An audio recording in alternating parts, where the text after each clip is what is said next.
You think this looks like abuse? Colleen scoffed, clipboard against her hip like a badge. She tied herself to it. For attention. Probably your idea. I didn't answer. Not yet. Maddie's arms were zip-tied to the lower limbs of the ironwood tree, wrists red, breath shallow, body trembling. Her sneakers barely touched the gravel. 2 HOA board members stood nearby, staring like this was a normal Tuesday. She vandalized community property, Colleen added, gesturing to the biodegradable awareness ribbons that fluttered beside Maddie's body. She'll be fine. Let her finish her little protest. I took one step forward and said quietly, "That tree is on a federally zoned easement." I doubt the Department of Defense would agree. She blinked. Just once. Enough. If you've ever felt that surge of power when standing up to bullies, hit subscribe now. This showdown is about to become a masterclass in fighting back. I knelt beside Maddie, voice steady. "Don't move. You're safe now." Colleen's voice raised a notch. "You're escalating this. I'll call the police myself." I turned to her. "They won't get here first." She smirked. "What's that supposed to—" The sound hit before the question finished. A low, familiar chop through the Arizona air. 1, 2, then 3 helicopters crested the ridge. I stood up slowly. Name's Daniel Reeve, retired Air Force communications specialist. These days, I build encrypted battlefield firmware for unmanned defense assets. What I don't do is argue with clipboard tyrants on borrowed land, especially not when they lay hands on my daughter. The ironwood tree wasn't just a tree. My wife, May, planted the first wild cutting there 20 years ago, back when this land was nothing but scrub and sky. She read to Maddie under its branches during chemo. Her last photo was taken leaning against it, scarf wrapped around her bald head like a crown. Colleen didn't know that. She didn't care. All she saw was something that didn't match her curated community aesthetic. Last week, Maddie tied 1 pink ribbon to the tree trunk. Mental Health Awareness Day. Quiet, private, grieving. Colleen tore it down and left a violation notice in our mailbox. Defacing common property. Unauthorized displays. Board review pending. She cited aesthetics, then threatened a $500 fine. My daughter cried herself to sleep that night. So, we tied another, then 5 more. Not to rebel, but because silence is what buried May. She didn't want Maddie to hide. She wanted her seen. And today, when I came back from the garage to find my daughter zip-tied like some HOA scarecrow, I didn't shout, didn't rage.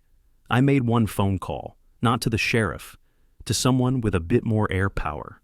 I turned to the sound overhead. The first bird hovered, a black military chopper with no visible insignia, rotating slowly above the park. Then a second, then the final one, dropped lower, kicking dust across the HOA issued pet waste bins. One of the board members shouted. The other started backing away. Colleen's jaw twitched. "What is this?" I looked her straight in the eye. "This is the part where you remember that not everything in this neighborhood belongs to you." The first set of boots hit the ground 60 feet behind her. Federal wildlife agents in full gear. I recognized one of them, Carter Wells, DOD, Liaison for Conflict Interference Zones. He didn't wave, just walked. Colleen finally took a step back. I could see it now, the panic under the foundation. "I'll have you removed," she said, but it came out small. I didn't answer, because I was already cutting my daughter free, and for the first time in a long time, she was smiling again. "Where are you watching from? Drop your city or country in the comments. We're just getting started." They didn't come for me that day, not officially. No sirens, no arrests, just silence thick enough to choke on as the last rotor blade faded into the ridge. Colleen didn't look at me. She stared at the tree like it had betrayed her. The other board members were already gone, scattered before boots even hit the ground. I carried Maddie home in silence. Her shoulders shook once, but she didn't cry. I think part of her thought she was still tied up, like her body hadn't caught up to the fact that she was free. Back at the house, I made tea. She took a hot shower and put on one of May's old sweatshirts. It swallowed her frame. She looked small, but not weak. Not anymore. An hour later, I walked outside. HOA notices were already gone from the bulletin board, replaced with silence. The kind that meant someone was planning something. Falcon Ridge had always been quiet, but lately that quiet felt curated. It started small, removal of bird feeders, then complaints about unsightly porch plants. Next came the dog leash citations, and then the kayak warnings. The board started photographing houses weekly for compliance records. Colleen called it protecting property values. But what she was really protecting was her version of the neighborhood. One where no one mourned in public, no one challenged her design guides, no one tied grief to a tree. Over the past year, I'd seen her dismantle other families in phases. A retired woman forced to repaint her house because the shade of blue reminded someone of a coastal town. A single dad fined into foreclosure over a tool shed placed 3 feet outside the regulation grid. A veteran neighbor silenced when he tried to install a wheelchair ramp for his wife. Colleen didn't need power and volume. She used silence like a weapon. And I had been silent too. Until now. Later that night, I went back to the park. The tree still stood. The zip ties were gone, but one pink ribbon remained, partially untied, fluttering like a half-forgotten promise.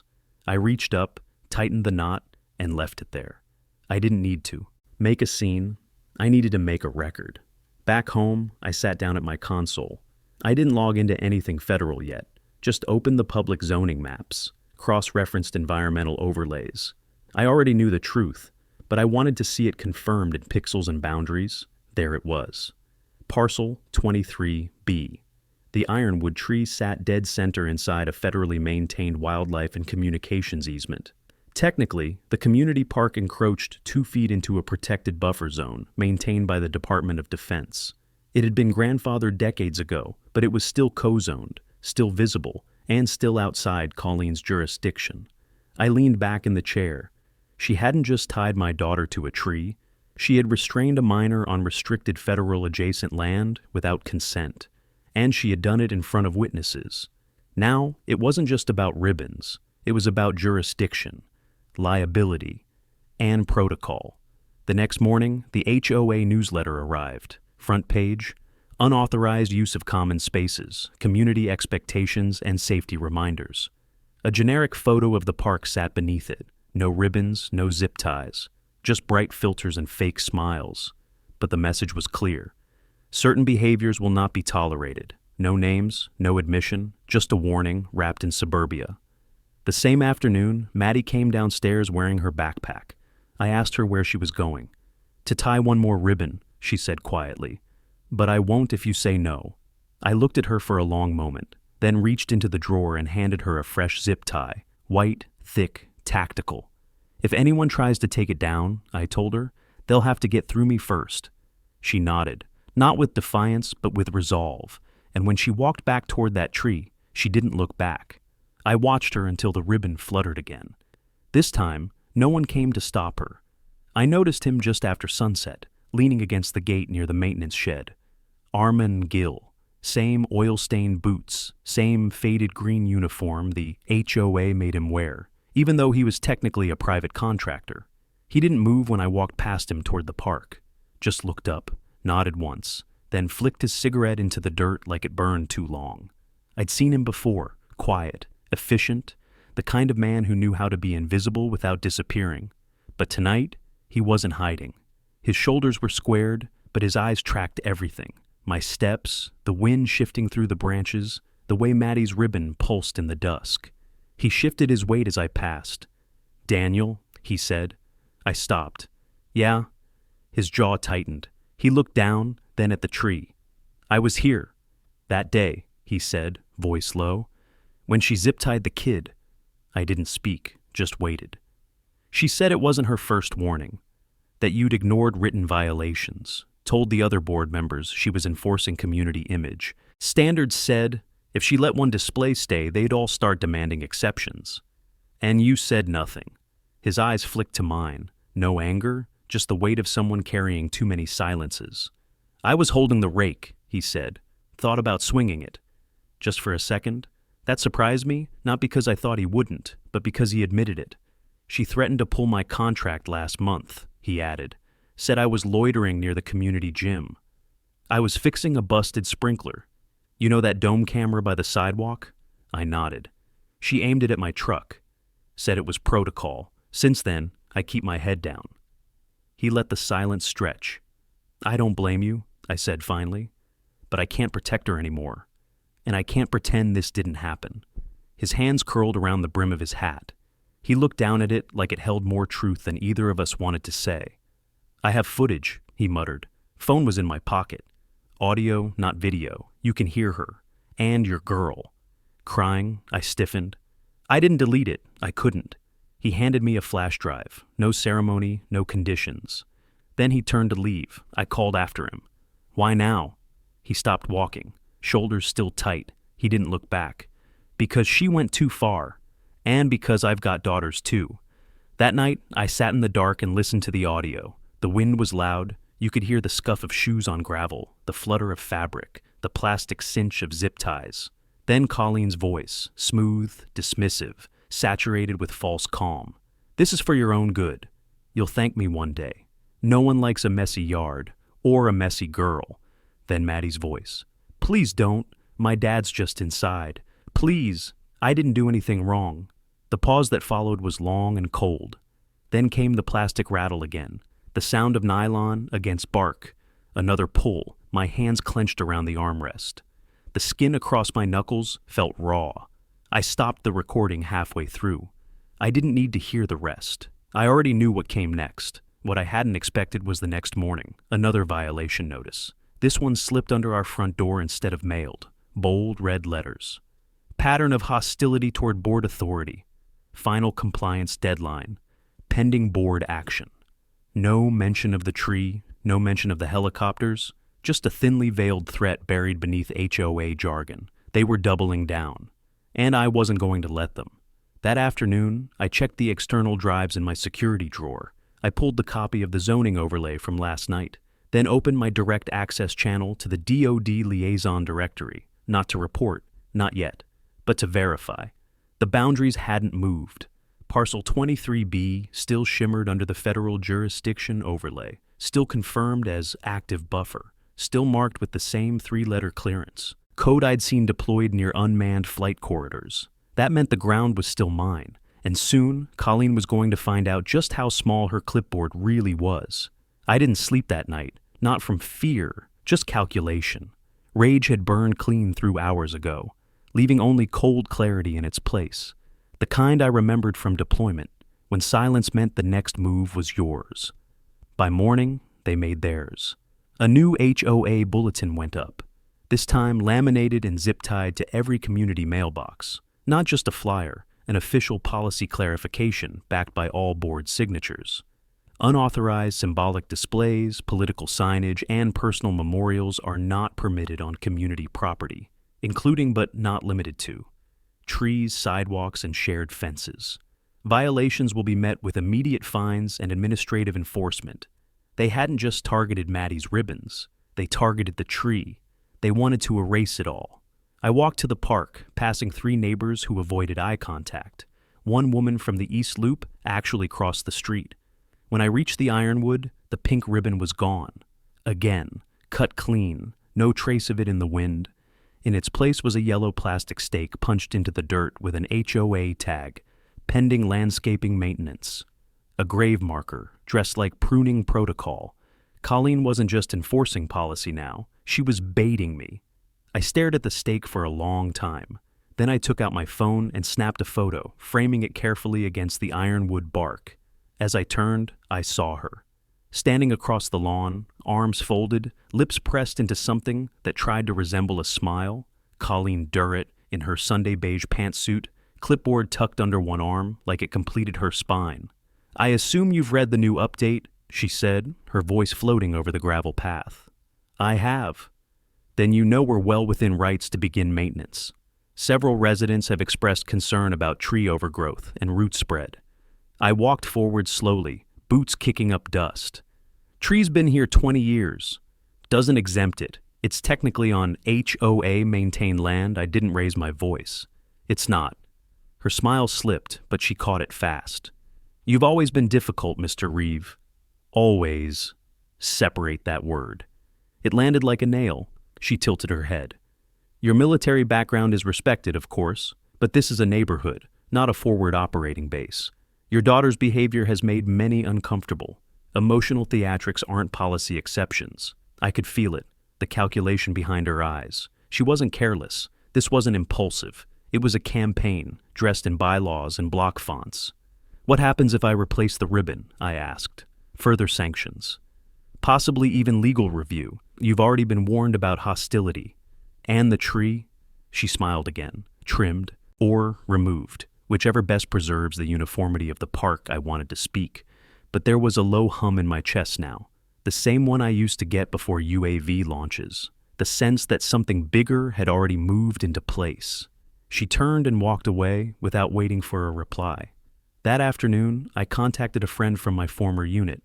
He was still active, now consulting with civilian federal property zoning cases.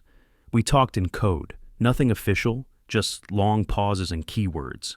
When I mentioned Falcon Ridge and easement parcel 23B, he stopped me. You said 23B? Yeah. Is there civilian activity on it?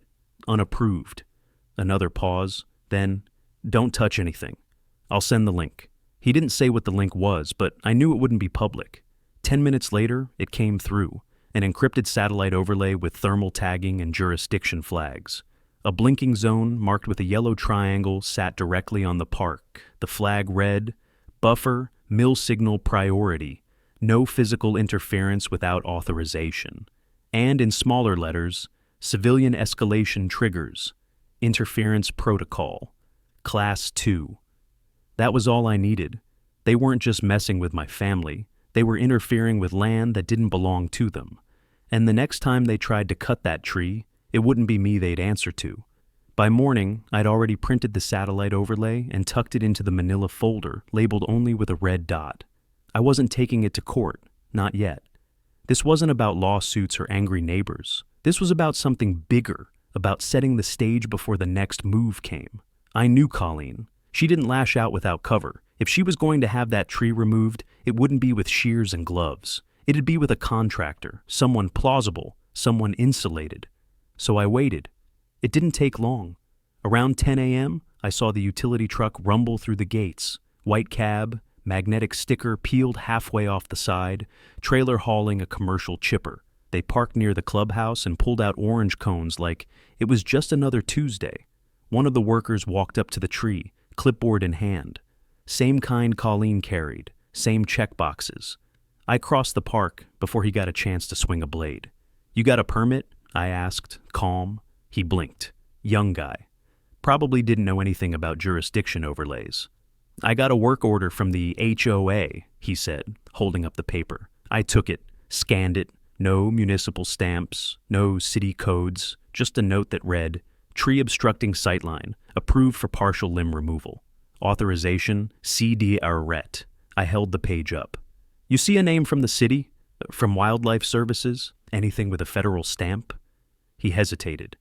This tree is within a protected easement. Any interference here without environmental and jurisdictional clearance is a Class 2. Federal violation under interference protocol. He swallowed. Look, man, I'm just here to trim a tree. And now you've been warned. So if you cut it, you'll be held liable. Not her. He took the paper back, nodded, and returned to the truck. 10 minutes later, the cones were gone. The chipper was rolling toward the exit gate. From across the lot, Colleen stood beside her Lexus, phone in hand, pretending not to watch. I watched her anyway. Back home, I slid the copy of the work order into my file. Then I opened my console and typed up a formal interference notice. Not yet submitted, just drafted. The system time-stamped it automatically, logging jurisdictional knowledge of planned civilian activity against protected buffer zones. That would matter. The government didn't need a court case. They needed a record. And now, I had one. I spent the next few hours assembling the rest. Armand's audio file, clipped to the exact timestamp of the zip tie cinch. Photos of the tree stake, the removed ribbons, and the bulletin board language. Screenshots of HOA newsletters where Colleen made policy claims outside her scope. A copy of the parcel, 23B overlay, with all jurisdiction flags intact, and a full transcript of Falcon Ridge's incorporation papers, retrieved through public records, confirming the HOA had no designated authority over federally zoned easement grounds, especially those marked for military signal pass-through. They didn't even list it in their bylaws. I didn't need to win a lawsuit. I just needed to trigger the right protocol. By evening, I had a folder fat enough to carry weight. Digital copy ready. Local copy backed up. Air-gapped drive sitting in my safe. All I needed now was a final piece, something to push the situation from tension to breach. And I had a feeling Colleen wasn't going to disappoint me. Sure enough, the next morning, she did what I knew she'd try. A new memo, typed in bold font, slipped into every mailbox. Due to recent instances of repeated noncompliance and emotional disruption in shared spaces, the board has voted to place the Reeve household under formal review. Community privileges, including park access, are hereby suspended pending final board evaluation. Effective immediately, no hearing, no process, just exile. She didn't just cut the ribbons. Now she was cutting us out entirely. I looked at Maddie as she read it. She didn't cry.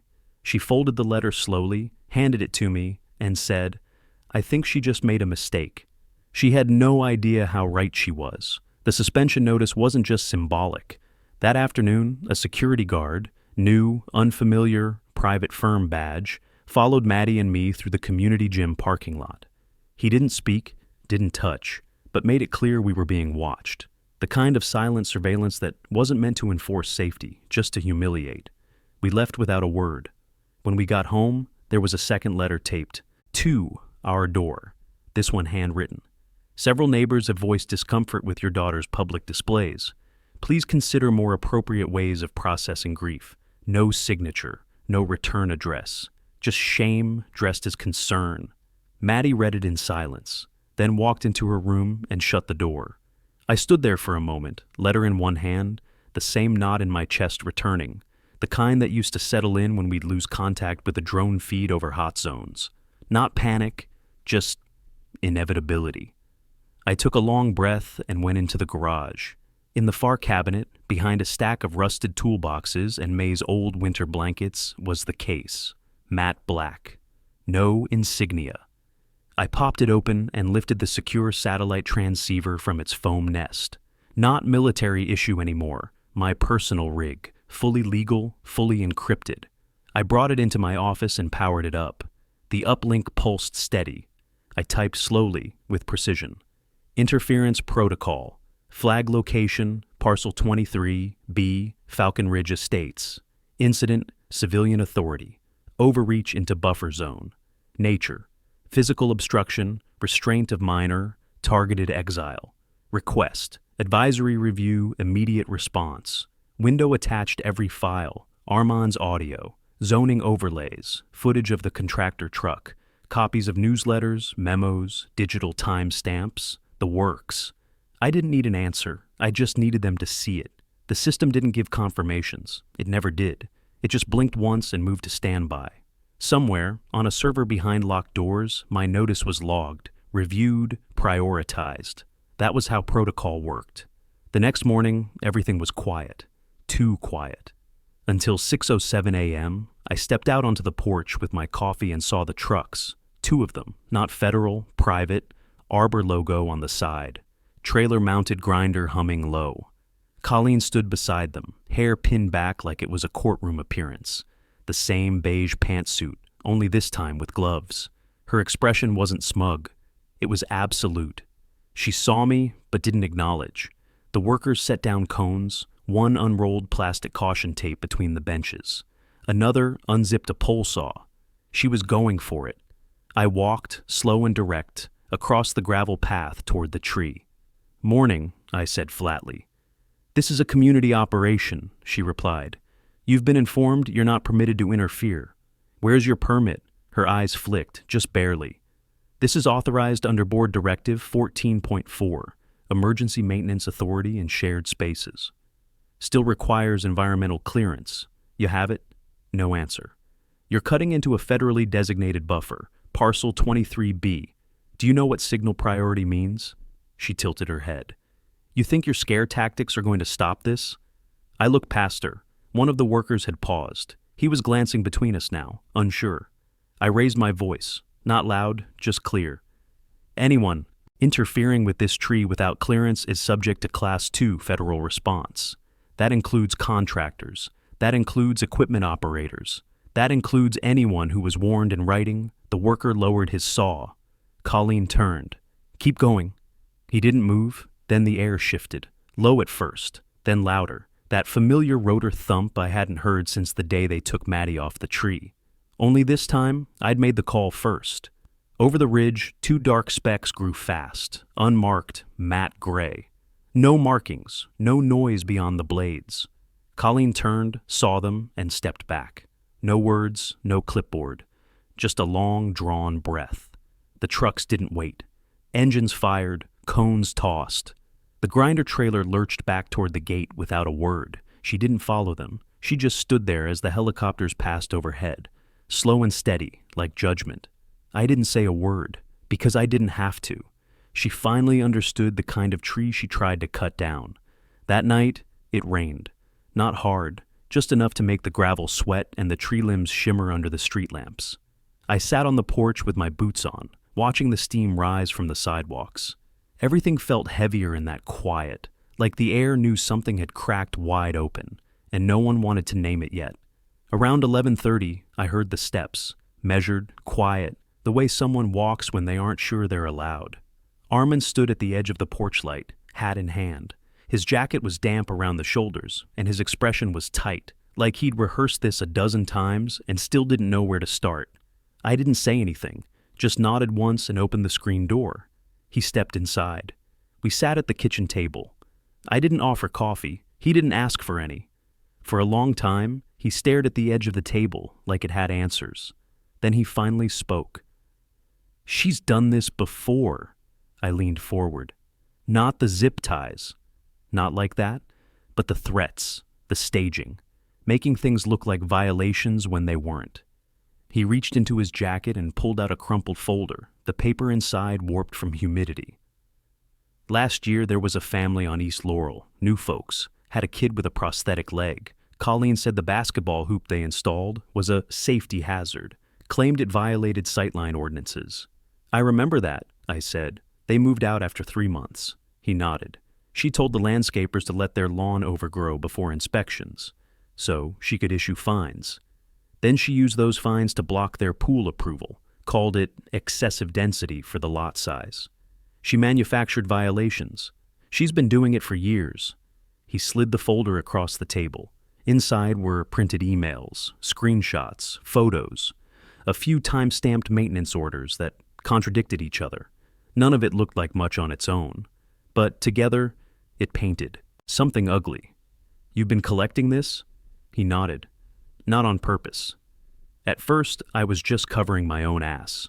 But after what she did to your girl, I started going back, putting pieces together." He hesitated, then pulled out one last envelope. "This is from her printer. I found it in the community room 2 weeks ago, in the draft bin. Thought it was just scrap until I saw the header. I unfolded the page. It was a draft memo labeled Emergency Authority Expansion Proposal. At the bottom, objective. Establish board-level override authority during times of perceived community instability, e.g., mental health events, civil disturbance, aggressive residents. It named no one, but it described Maddie in enough coded language to make the intent clear. "She's trying to enshrine it," I muttered. "Make exile official." Armin rubbed his jaw. "I don't think the rest of the board even reads what she hands them. They just nod." She hand-delivered a suspension notice. Taped it to our door, I figured. She told the maintenance team you were a volatile wild card. Said the military background made you unpredictable. I sat back, heart pacing now. She's laying groundwork. If anything goes wrong, she'll say I snapped. Paint it like a security issue. Armand met my eyes. "Which is why I'm here. You're risking your job." "I know." "Why?" He was quiet for a long time. Then he exhaled through his nose, steady. "Because the last time I watched a chain of command go sideways, I didn't speak up either. And 3 good men paid for that silence." He stood up. "I can't change what happened back then, but I can help make sure this doesn't end the same way." I didn't stop him when he turned to leave. Didn't say thank you. Didn't need to. He'd done what mattered, and now I had every piece I needed to bring the whole thing down. The next morning, I was up before sunrise. The house was quiet, Maddie still asleep, porch damp from the rain. But I wasn't waiting anymore. I sat down in front of my console, locked the door, and pulled up the internal DoD interface again. I hadn't used this function since my last field clearance rotation, a subroutine buried beneath jurisdictional protocol logs. It was called interlock, not a launch system, not surveillance, just a fail-safe routing tier designed to escalate interference alerts in special zones.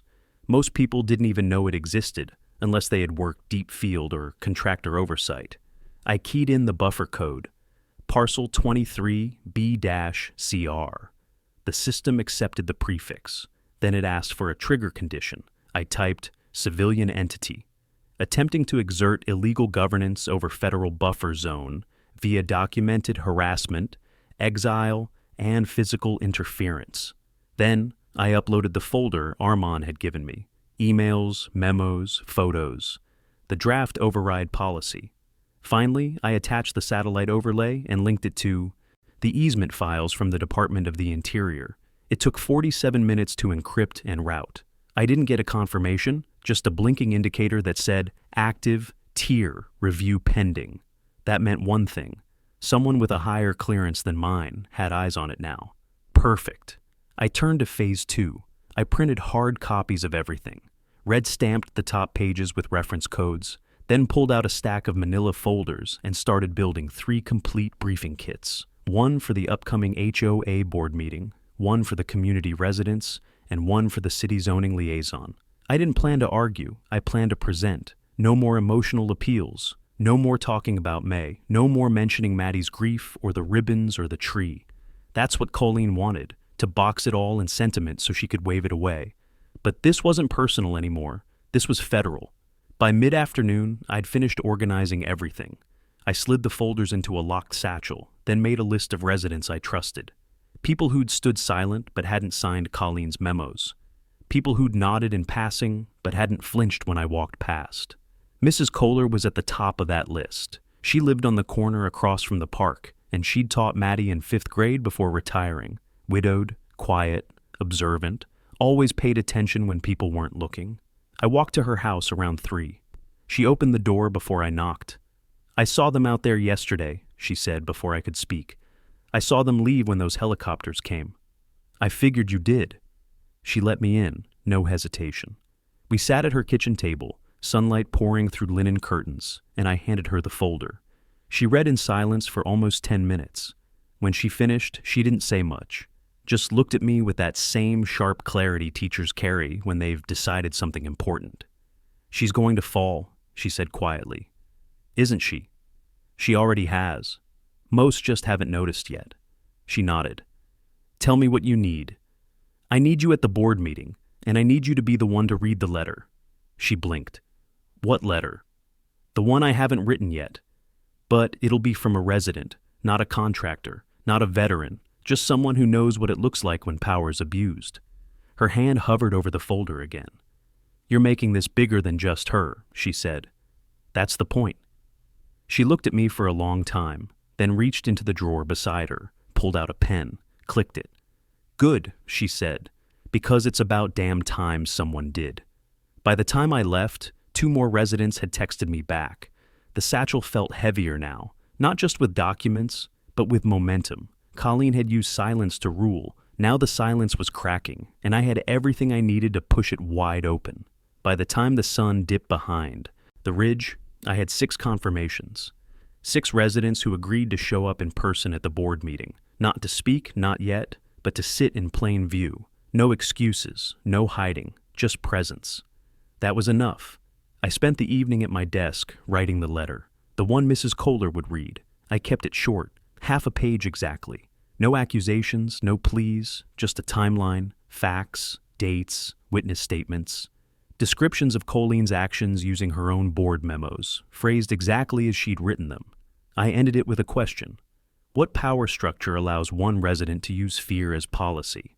I printed 6 copies and sealed them in separate envelopes. One for each board member, one for the community archive binder, one for the city liaison. I didn't need all of them to care. I just needed one to crack. Around 9 p.m., I prepped my final piece, visual documentation. I set up my portable projector and cued a silent time-stamped loop of drone footage from my security system. Maddie walking to the tree, Colleen approaching. The moment her arm lifted with the zip ties, no sound, no voiceovers, just cold, silent evidence. I trimmed it to exactly 90 seconds, enough for the room to sit in its discomfort. When it was ready, I backed it onto a clean flash drive, labeled it 23B-Exhibit. Then I laid everything out. Folders, drive, statements, overlays. It looked more like a military briefing than a neighborhood dispute, but that was exactly what this was, a field operation in slow motion. One side with clipboards and manipulation, the other with truth and timing. In the early hours before dawn, I walked the perimeter of the park one more time. No trucks, no surveillance, just quiet. And that tree, bark darkened from the earlier rain, limbs motionless, still standing. Maddie joined me just as the sky started to pink. She didn't say anything, just stood beside me with her arms crossed, hoodie sleeves pulled over her knuckles. I pointed to the branches. "It's not about the tree anymore." "I know," she said, "but I still want it to stay." "So do I." Back home, she helped me pack the satchel, double-checked that the flash drive was inside. Before we left, she handed me something, a small strip of pink ribbon curled at the edges from her pocket. I looked at it, then back at her. "Just in case," she said. I tied it to the handle of the satchel and walked out the door. The HOA board meetings were always held in the Falcon Ridge community room, neutral beige walls, plastic folding tables, and a podium that had seen more budget complaints than actual decisions. The chairs filled fast this time. Not just the 6 I invited, at least 20 others showed up. Some I hadn't spoken to in months. Some I'd never exchanged more than a head nod with. But they were there. Colleen arrived last. She wore navy this time, more formal, less condescending. But the clipboard was still there. She scanned the room with a flat expression, then took her seat at the head of the table like nothing had changed. She tapped the mic. "This session of the Falcon Ridge HOA board is now in progress. First order of business, final compliance motion regarding Household 112-B, under review for repeated violations and community disruption." She looked directly at me. I stood calmly and placed the satchel on the table in front of her. Then I slid the first folder to her and the rest down the line. "Before any motion proceeds," I said, "I request that the board review the materials inside. These documents pertain to jurisdictional overreach, interference with protected easements, and pattern-based harassment by a sitting board president." She didn't flinch, but the others did. Mrs. Kohler stood up next. No theatrics, just the letter in her hand. "I've been a resident here since the foundation was poured," she said, "and I'd like to read a statement for the record." Colleen opened her mouth, but someone else on the board beat her to it. "Let her speak." And just like that, the cracks became visible. Not deep yet, not loud, but spreading. Mrs. Kohler didn't raise her voice. She didn't need to. Her tone cut through the room like a scalpel, clean, deliberate, precise. She read each sentence without pause. No tremble, no anger, just steady truth layered across decades of lived experience in the neighborhood. When she finished the letter, she folded it once and placed it on the board's table like it belonged there. Colleen didn't speak, not at first. One of the board members, Harold Ung, a longtime resident and the only one who'd ever pushed back on her before, adjusted his glasses, scanning the folder in front of him. His brow furrowed as he flipped through the pages. "You said this tree was on community land," he muttered, loud enough for the room to hear. Colleen straightened. "That's correct. It was surveyed with the rest of the park boundary lines in the 2006 overlay." I stepped forward. "Incorrect. The 2006 overlay omits the DOD easement layer. Here." I reached for the flash drive and passed it to the tech chair seated beside the screen. "This is the most recent jurisdictional overlay with federal zoning cross-referenced. It's current and binding." The lights dimmed as the screen flickered on. The loop started playing.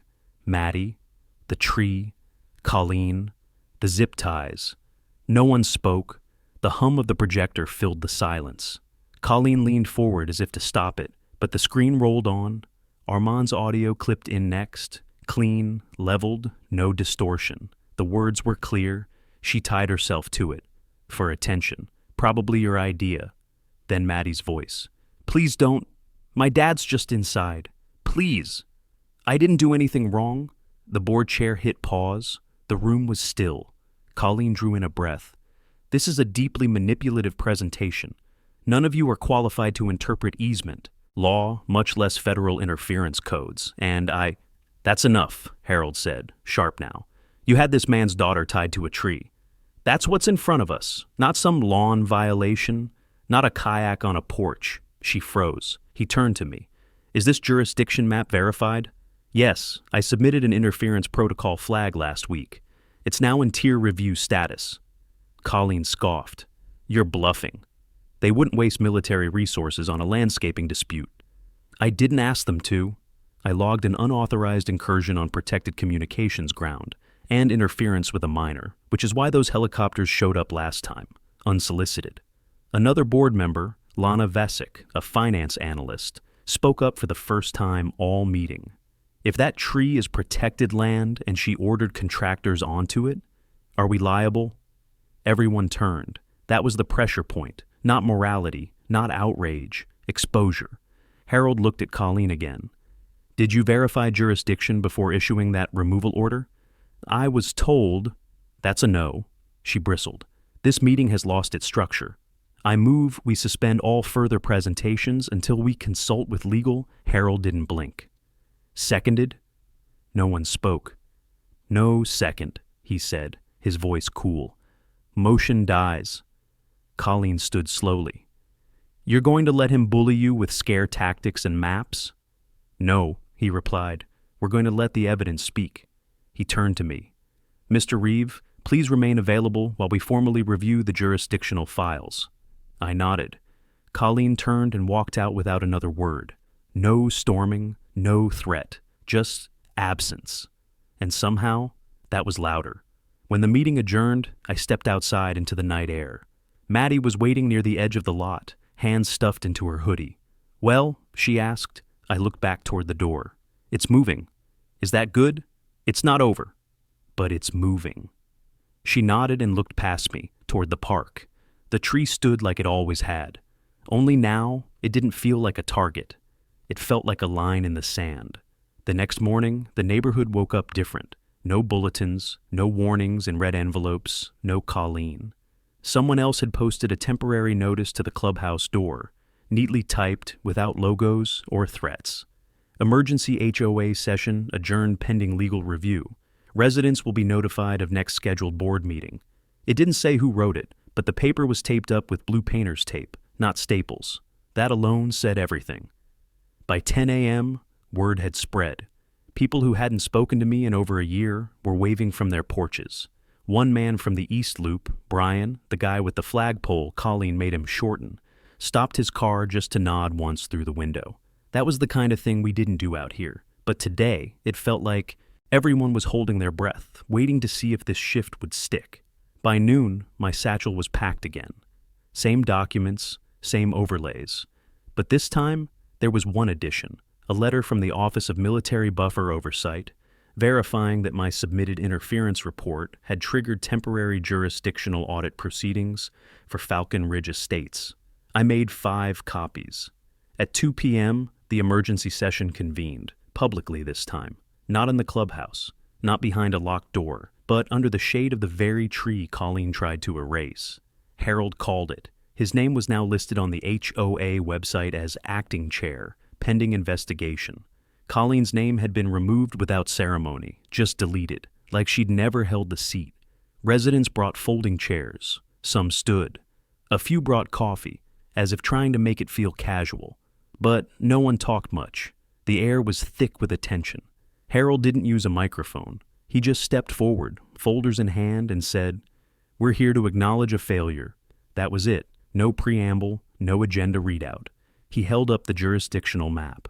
This document was not reviewed before board decisions were made. That was our first mistake. The second was believing that silence meant consent. He looked at me. We've reviewed Mr. Reeves' evidence. We've verified the parcel overlays, confirmed the DoD's preliminary statement, and examined the HOA's authority charter. It is our finding that the Falcon Ridge HOA has no jurisdictional claim over Parcel 23B. He turned to the audience now, which means every action taken on or around that tree, every violation notice, every removal order, every punitive measure was issued outside our authority.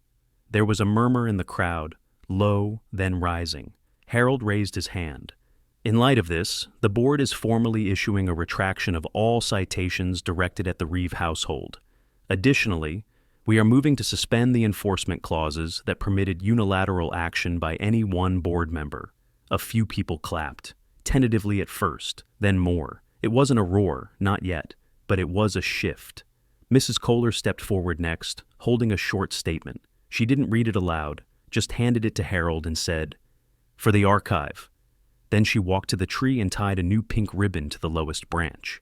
The crowd fell quiet again, until one of the neighbors followed her, then another. A line formed. No instructions, no ceremony. Just a quiet procession of people tying ribbons, white, pink, blue, whatever they had. Not for the HOA, for themselves. For the space that was never hers to take. When it was over, I walked up last. Maddie beside me. She reached into her pocket and pulled out the same ribbon she'd given me for the satchel days ago. "This was supposed to be backup," she whispered. I smiled. "Maybe it still is." She tied it to a branch just above her head. The wind caught it as she stepped back. Harold cleared his throat. "This tree will now be listed in the community charter as a protected site. Not because of regulations, but because of what it represents." He turned, nodding to the small crowd. A boundary line between control and community. And no one disagreed. The next week moved quietly. No letters, no surprise notices, no contractors hovering near the park with idle engines and blank clipboards. Just the regular rhythms of life returning, kids biking past the ironwood, couples walking dogs in the evening, sprinklers hissing softly before dawn. Colleen never came back. There was no formal announcement, no press release, no chance for her to reclaim control with a final speech. One day her car was gone from the driveway. By the next, her name was stripped from the HOA roster entirely. A moving van arrived just after sunset, and by morning, the house sat dark and empty. Nobody asked questions. Nobody needed to. People don't always need closure when justice is clear. The board held another open meeting under the tree, this time with city officials present. They confirmed the updated charter, adopted the new oversight guidelines, and voted unanimously to implement a resident-led ethics committee. It was Harold's idea. Lana volunteered to chair it. Mrs. Kohler offered to mentor whoever took over after her. No one called it revolutionary. But here it was. As for the tree, it now had a simple bronze plaque at its base. Not gaudy, just one line. Parcel 23B, protected. Remember why. I didn't write it, Maddie did. The city offered to replace it with something more formal, but she declined, said it wasn't about legacy, just truth. A few days later, I walked the park at sunrise like I used to. Same boots, same silence. Only now, I didn't walk alone. Maddie joined me, her hands tucked into the sleeves of her jacket, eyes scanning the trail like she finally felt safe here again. "I had a dream last night," she said softly. "I was back there, tied to the tree. But this time, when I looked up, it was full of ribbons, like 100 of them. And I wasn't scared. I just waited. And you came. 'I'll always come,' I said." She looked at me for a long moment. "Do you think she knew what she was doing? I mean, really knew?" I thought about it, about how much power can feel like purpose to the wrong kind of person. How sometimes people convince themselves they're keeping order when they're really protecting control. "She knew enough," I said. We walked in silence for a while after that. Back at the house, I put the satchel in the closet, still packed, still ready. Not out of paranoia, but because some fights don't end. They just change shape. Falcon Ridge would never be the same. And that was the point. Later that afternoon, I opened my laptop and saw the message from the Office of Military Buffer Oversight. The jurisdictional review had officially closed. The report confirmed everything. Illegal overreach, confirmed interference, and administrative negligence. It ended with one line: "No further action required. Federal presence not necessary at this time. Status: resolved through civilian resistance." I smiled. Maddie came up behind me, reading over my shoulder. "You think they'll come after someone else now?" "They might try. Somewhere else. Some other tree." She tilted her head. "So what do we do?" I looked at her, at the ribbons outside our window, still fluttering under the fading sun. "We teach people what lines not to cross. Because here's the truth, no clipboard tyrant wants to hear. When you push people far enough, when you try to rip power from a place tied to memory, grief, and blood, you don't just get resistance. You get exposure. You get consequences. You get someone like me. If you want more stories of homeowners standing up to HOA tyranny, hit subscribe right now, share your story in the comments, and let me know where you're watching from. We're not done yet. Not by a long shot.